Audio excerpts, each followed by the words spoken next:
और इस वक्त सीधा आपको लोकसभा लिए चल रहे हैं, जहां पर अमित शाह गृह मंत्री अपना संबोधन दे रहे हैं उत्तराखंड त्रासदी को लेकर। घटना पर मैं वक्तव्य देने के लिए खड़ा हुआ हूं। 7 तारीख को उत्तराखंड के चमोली में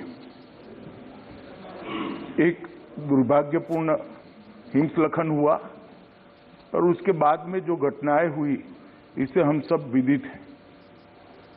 माननीय प्रधानमंत्री जी ने उसी दिन इसका संज्ञान लेते हुए सूचनाएं भी दी और राज्य सरकार, केंद्र सरकार के सभी अधिकारी पदाधिकारी से बात भी की। और उसी क्षण से हमारे गृह राज्य मंत्री नित्यानंद जी गृह विभाग के कंट्रोल रूम में सतत इस पर नजर बनाए हैं। कल शाम तक की जो फैक्चुअल पोजीशन है, क्योंकि पोजीशन बदलती रहती है, कल शाम तक की 5 बजे की सारे तथ्यों को एक वक्तव्य के रूप में मैं आपकी अनुमति से सदन के सामने रखता हूं। 7 फरवरी 2021 को सुबह लगभग 10 बजे उत्तराखंड के चमोली जिले में अलकनंदा की एक सहायक नदी ऋषि गंगा नदी के ऊपरी जलग्रहण क्षेत्र में एक हिमस्खलन की घटना घटी, जिसके कारण ऋषि गंगा नदी के जलस्तर में अचानक काफी वृद्धि हो गई।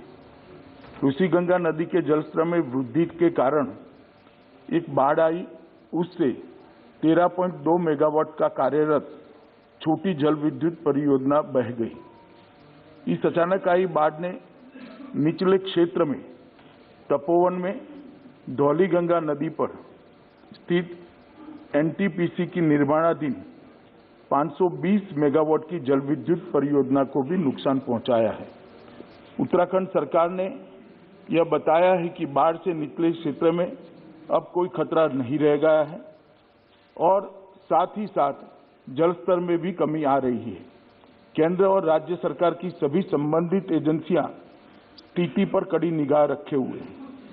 7 फरवरी 2021 के उपग्रह डेटा के अनुसार ऋषि गंगा नदी के जलग्रहण क्षेत्र में समुद्र तल से लगभग 5600 मीटर ऊंचाई पर एक ग्लेशियर के मुहाने पर हिमस्खलन हुआ, जो ग्लेशियर लगभग 14 वर्ग किलोमीटर क्षेत्र का था, जिसके कारण ऋषि गंगा नदी के निचले क्षेत्र में फ्लैश फ्लड की परिस्थिति बन गई।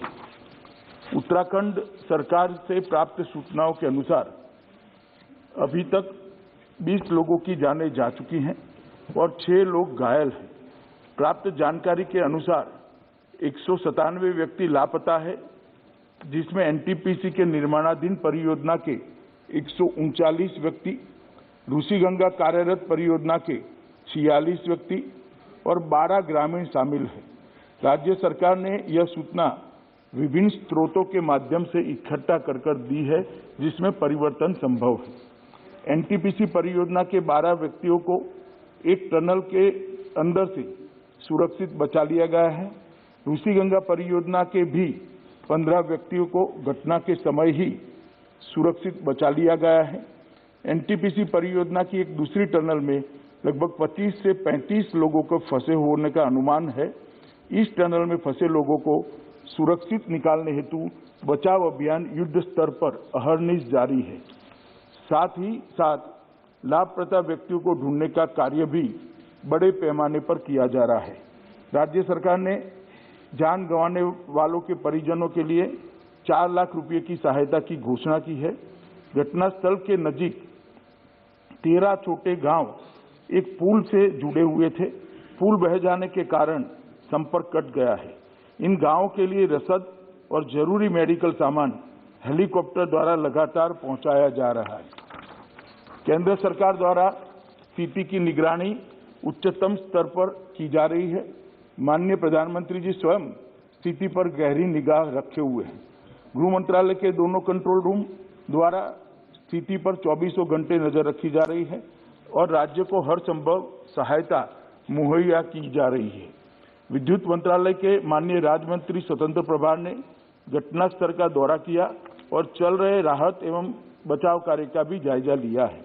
आईटीबीपी ने अपना कंट्रोल रूम स्थापित किया है और उनके 450 जवान सभी जरूरी साजो सामान के साथ घटनास्थल पर राहत और बचाव अभियान में लगे हुए हैं।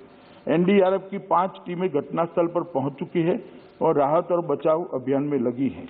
आर्मी की 8 टीमें, जिसमें एक ईटीएफ इंजीनियरिंग टास्क फोर्स भी शामिल है, घटनास्थल पर बचाव कार्य कर रही है। एक मेडिकल कॉलम, 2 एम्बुलेंस भी घटनास्थल पर तैनात है। नेवी की एक गोताखोर टीम भी घटनास्थल पर बचाव कार्य में के लिए पहुंच चुकी है। एयरफोर्स के 5 हेलीकॉप्टरों को भी इस कार्य में लगाया गया है। जोशीमठ में भी एक आर्मी का कंट्रोल रूम स्थापित किया गया है। घटनास्थल पर विपरीत परिस्थिति में भी घटना के बाद से ही लगातार राहत और बचाव कार्य जारी है। टनल में फंसे हुए लोगों को बाहर निकालने के लिए रात भर के अथक प्रयास के बाद आर्मी द्वारा टनल के मुंह पर पड़े मलबे को साफ कर लिया गया है। हमारे लोग काफी अंदर तक पहुंच चुके हैं। केंद्रीय जल आयोग को जो कर्मचारी अलकनंदा और गंगा बेसिन हरिद्वार तक में कार्यरत है, उनको अलर्ट पर रखा गया है। सशस्त्र सीमा बल की एक टीम भी घटनास्थल पर पहुंच चुकी है।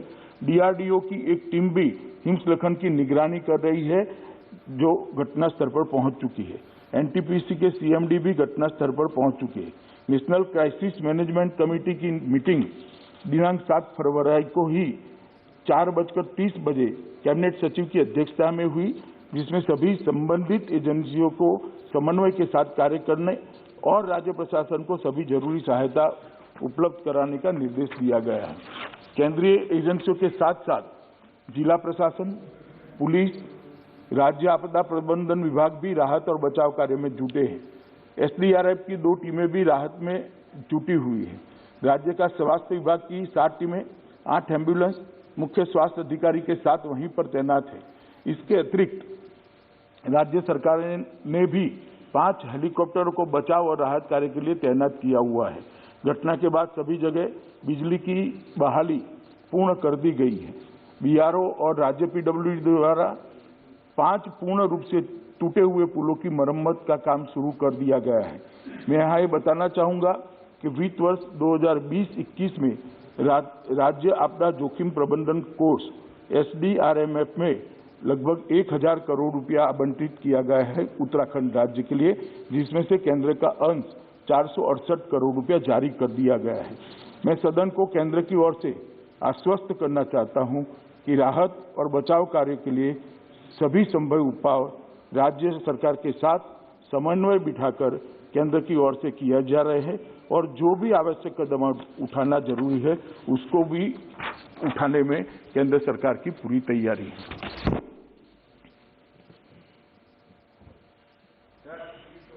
उत्तराखंड के चमोली जिले में हुई प्राकृतिक घटना पर ये सभा दुख व्यक्त करती है। घटना में हुए मृतक व्यक्तियों की आत्मा की शांति के लिए सभा कुछ समय मौन रखेगी।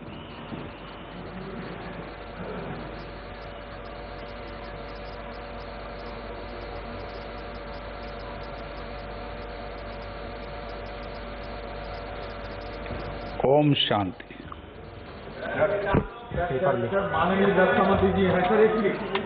सभा पटल पर रखे जाने वाले पत्र item number 1 to 14 Arjun Ram Meghwal.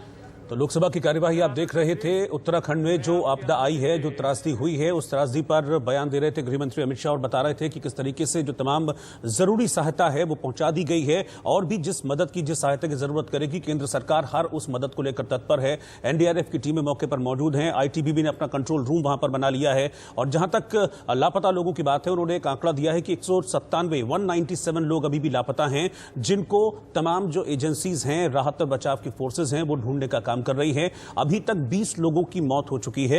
ये बात भी गृह मंत्री अमित शाह ने लोकसभा में कही है। इससे पहले वो आज सुबह के वक्त राज्यसभा में अपना बयान दे चुके हैं। साथ ही उनका यह भी कहना है कि त्रासदी में लगातार कोशिश ये की जा रही है कि जो लोग फंसे हुए हैं उनको जल्द से जल्द निकाला जाए। हर एक इक्विपमेंट्स के साथ पूरी टीम मौके पर मौजूद है और हर संभव मदद का भरोसा उन्होंने दिया है। राज्य सरकार को जो भी मदद चाहिए केंद्र से वो मदद उपलब्ध कराई जाएगी। और साथ ही 2 मिनट का मौन रखा गया उन लोगों के लिए जिन्होंने इस हादसे में जान गंवाई है। अब तक 20 लोगों की जान चली गई।